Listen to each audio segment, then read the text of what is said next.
आज इस ईवान की इब्तिदा हुकूमत और अपोजिशन बेंचों के अच्छे अल्फाज से नहीं हुई और हम बारहा इस बात का जिक्र करते रहते हैं कि अपनी ज़बान पे और अपने गुस्से पे काबू करना चाहिए।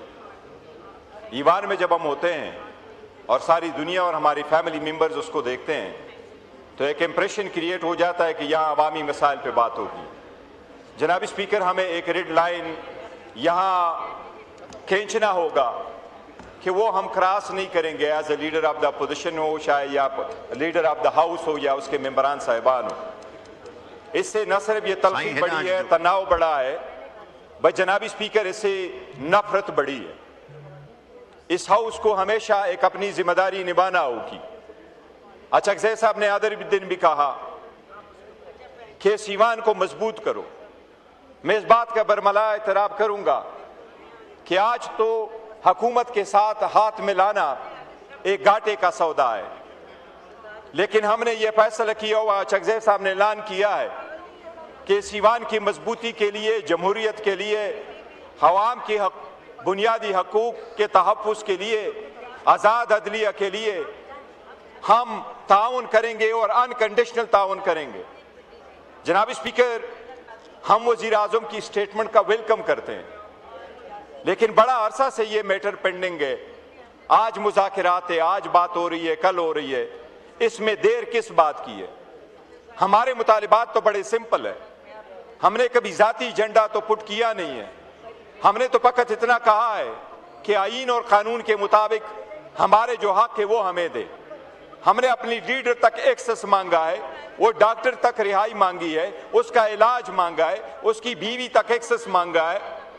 जनाब स्पीकर, इसकी अगर आपने इब्तिदा करनी है तो मैं ये भी कहूंगा, आपने हमारे एक नुमाइंदे इकबाल अफरीदी को यहां से सस्पेंड करके भेजा और वो पार्टिसिपेट नहीं कर रहा है। मैं आपसे रिक्वेस्ट करूंगा एज ए गुडविल जस्टिस उसको बाकी पीरियड में आने दे। जनाब स्पीकर, ये मैं आपको तवज्जो मबजूल करा रहा हूं। जनाब स्पीकर, मैं ये अर्ज कर रहा था कि इकबाल अफरीदी साहब को आपने सस्पेंड करके यहां से भेजा है, फिर आपने रवैया रिस्पेक्टफुल तरीके से नहीं किया कि निकल जाए वरना मैं निकलवा दूंगा। जनाब स्पीकर, निकलवाने के तरीके सबको आते हैं, निकलवाने का तरीका अब हमेशा के लिए खत्म होना चाहिए।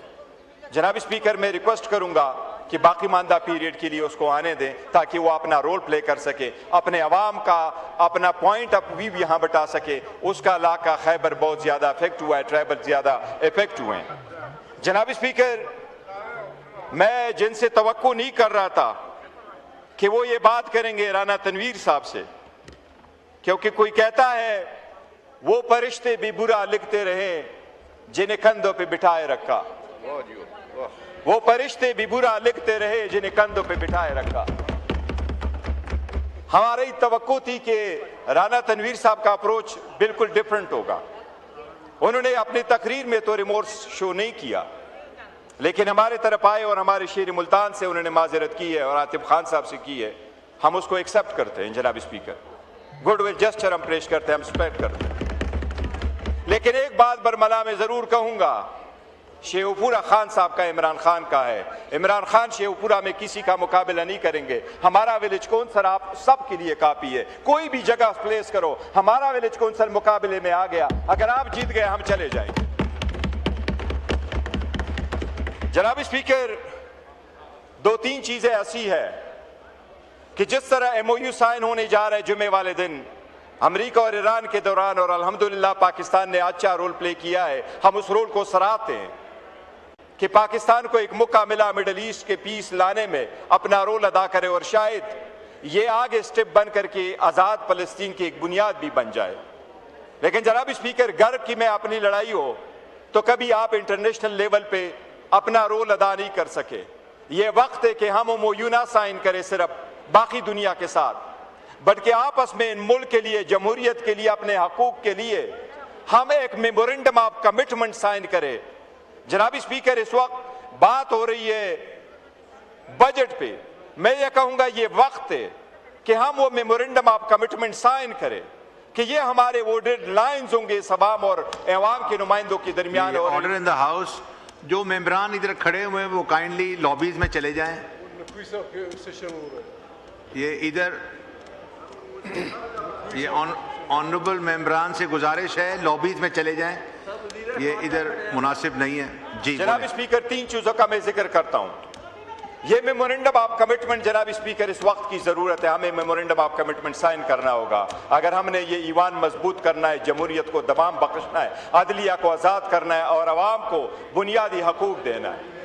जनाब स्पीकर, इस वक्त अवाम हमसे ये शिकवा नहीं कर रही कि उसमें गुर्बत बहुत है, लेकिन जनाब स्पीकर इस बात पे जरूर वो शिकवा कर रही है कि इसमें अमीर और गरीब में तफावत बहुत बढ़ गया है। वो अवाम इस बात पे शिकवा कर रही है। जनाब स्पीकर, मैं जो बजट पेश हुआ है, हम सारे अपोजिशन वाले यूनानिमसली उस बजट बिल को हम रिजेक्ट करते हैं और हम उसके बारे में मैं ज्यादा डिटेल में नहीं जाऊंगा। जनाब स्पीकर, हमारे जितने भी साथी हैं उन्होंने 1 बाय 1 उसके अदाद शुमार दिए हैं। इसमें कितनी महंगाई है, कितने कर्जे लिए, कितने वापस हुए हैं, कितने पॉलिसी है, सब कुछ पे जिक्र हुआ है। लेकिन मैं ये कहूंगा जनाब स्पीकर, जिस तरीके से आज आपने 3 मरतबा कहा है ऑर्डर इन द हाउस, जनाब स्पीकर, आईन के 2 आर्टिकल, सिर्फ 2 आर्टिकल इमरजेंसी के बारे में है, 2 आर्टिकल आईन में तरमीम के बारे में है।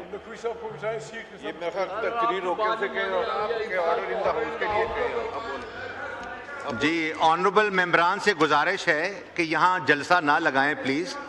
मैं इजलास रोक लेता हूं जब तक आप अपनी मीटिंग खत्म कर लें।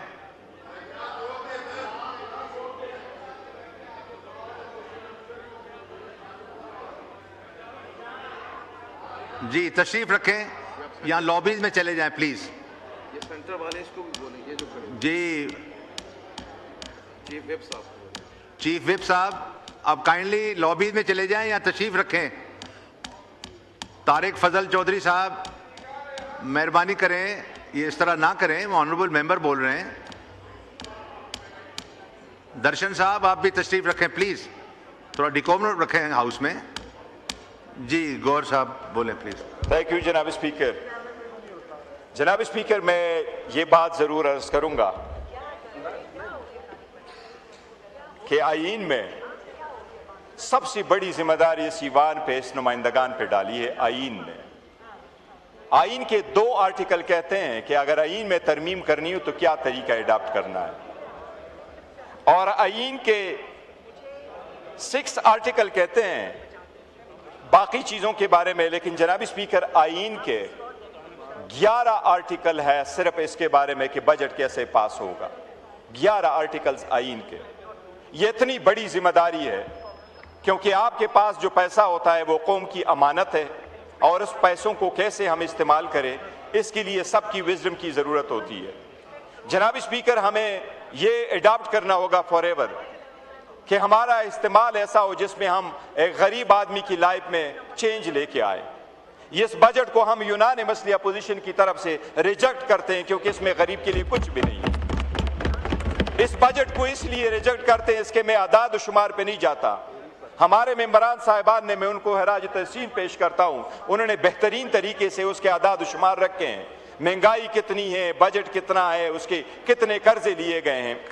लेकिन मैं जरूर कहूंगा जनाब स्पीकर कि 1 जुलाई को जब आम पाकिस्तानी जाएगा मार्केट में, उसको आटा महंगा मिलेगा, उसको एलपीजी का सिलेंडर महंगा मिलेगा, उसको इलाज दवाई के लिए जो दवाई लेगा वो महंगा मिलेगा।